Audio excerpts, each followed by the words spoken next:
What if I told you that your $5,000 designer handbag probably costs less than your monthly groceries to make? This Birkin bag at Hermes Boutique will cost you 38,000 USD. But what is the real cost out of the factory? The total cost will be 1,400 USD for one Birkin out of factory.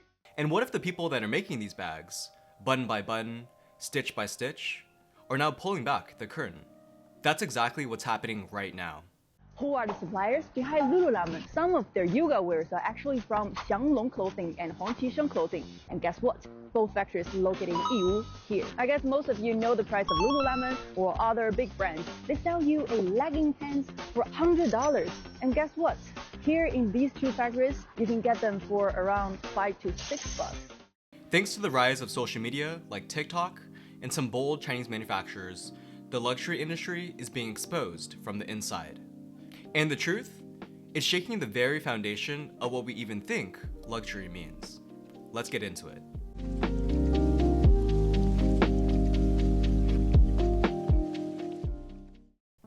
For decades, luxury has been a story. Not just about bags, watches, or shoes, but about craftsmanship, heritage, and prestige. Handmade in Italy. Exquisite materials. Exclusively available. These phrases are basically luxury scripture. But here's the thing, stories are very powerful, and sometimes they distract us from the facts. Because when you peel back the logo, the prestige, and the polished storefronts, what you find is an industry that often relies on global manufacturing, hidden markups, and a whole lot of smoke and mirrors. And that illusion, it's starting to crack. Let's talk about what's actually happening. Right now, factory workers and manufacturers in China, especially in industrial hubs like Guangzhou and Shenzhen, are going viral for showing how luxury is really made.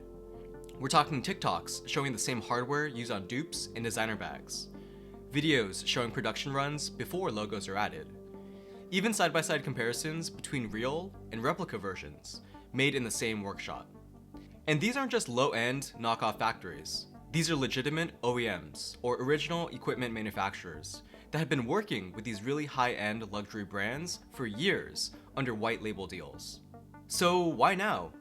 Why are Chinese manufacturers suddenly so loud about what luxury brands are paying them behind the scenes?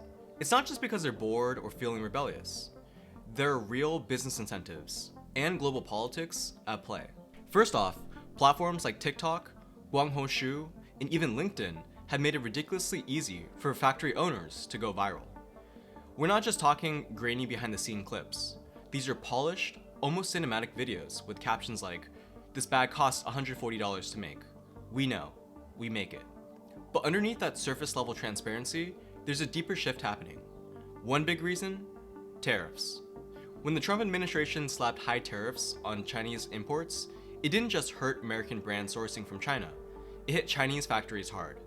Margins shrank, orders slowed, and suddenly, the manufacturers that were quietly producing for the West were forced to ask, why are we letting brands make 20 times the profit while we're getting squeezed? So what do? They flipped the script.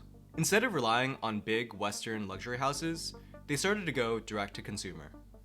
They cut out the middleman and started marketing their craftsmanship and their prices straight to shoppers on TikTok, Alibaba, and beyond. It's not just about transparency anymore. It's survival. It's strategy. It's a bit of a revenge arc, honestly. And they're getting bolder. They know the West runs on image and branding. So they're poking holes in the image, one viral post at a time. But here's something deeper to think about.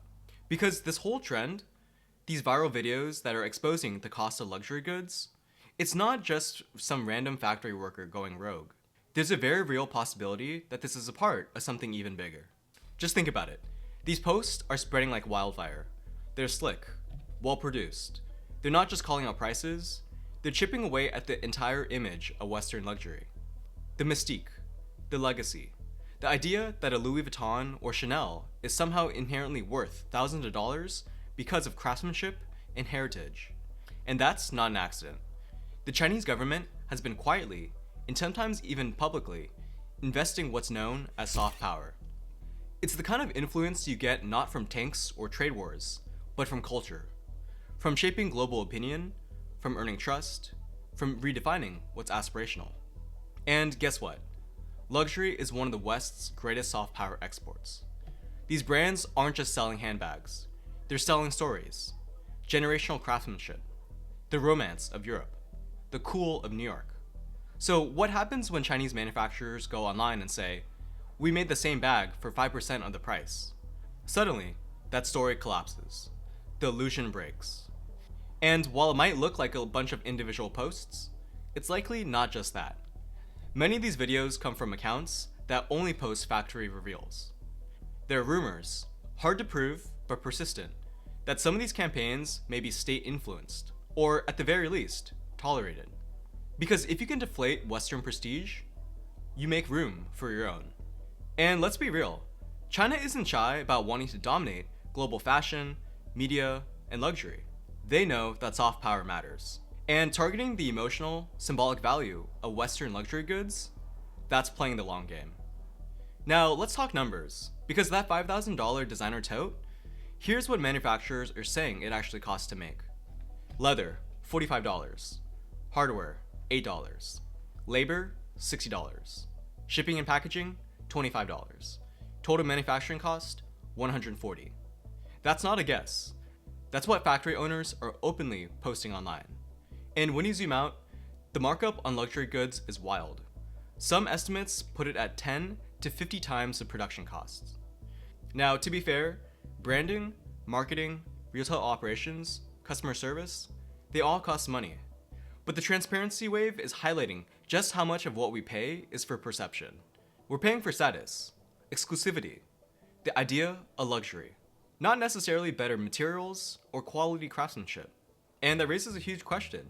If a dupe and designer come from the same factory, does the brand even still matter? Let's clear something up. Luxury does not always mean better quality. Many high-end brands use great materials. Some don't. Some are handcrafted. Others, mass-produced and machine-stitched. And guess what? Plenty of mid-tier or no-name brands use the exact same suppliers for leather, hardware, and zippers as luxury houses. In fact, some Chinese manufacturers say that the dupes they make are better quality than the originals because they're not under pressure to cut costs at scale. We're in an era where luxury is selling a feeling, not a function. It's about how it makes you feel, how people see you, and what it says about your identity. And when the emotional power gets unmasked, the entire business model starts to wobble. Alright, so luxury brands are getting called out. So what is their response?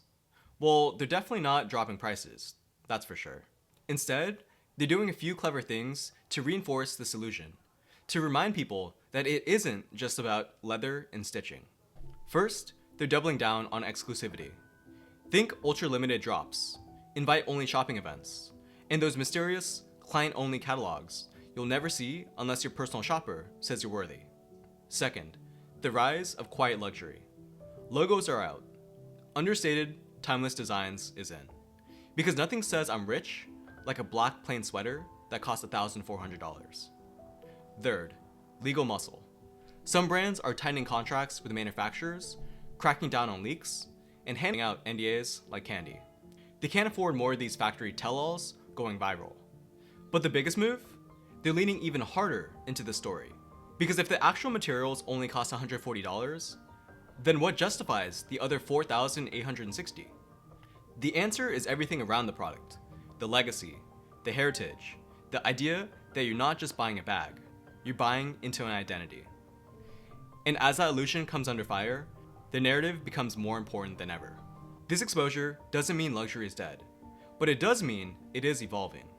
We're seeing a rise in brand skepticism among Gen Z and younger millennials, growing interest in direct-from-factory shopping and factory luxury, the emergence of Chinese native luxury brands that are proud of their origin and transparency, and more people asking, where's this made? Who made it?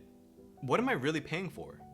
And let's be real, some people will still want the real thing, the branding, the shopping experience, the Instagram flex. But there's a growing number of consumers that are starting to say, I care more about the quality, ethics, and value than a name on a label. That shift, it's subtle, but it's starting to reshape the entire industry. Luxury used to be about secrecy. Now it's about transparency. Chinese manufacturers have gone from silent partners to active disruptors, and that's forcing all of us to rethink what we value when we spend money on a product. So the next time you see a $5,000 designer handbag or a $100 dupe, ask yourself, what am I actually buying? Is it quality? Is it craft? Or is it just a really good story? If you've enjoyed this deep dive, make sure to like so that I know you like this kind of content. And let me know in the comment section down below, would you still buy luxury if you knew it was about a tenth of the cost? Thanks for watching Where We're Headed. I'll see you in the next one.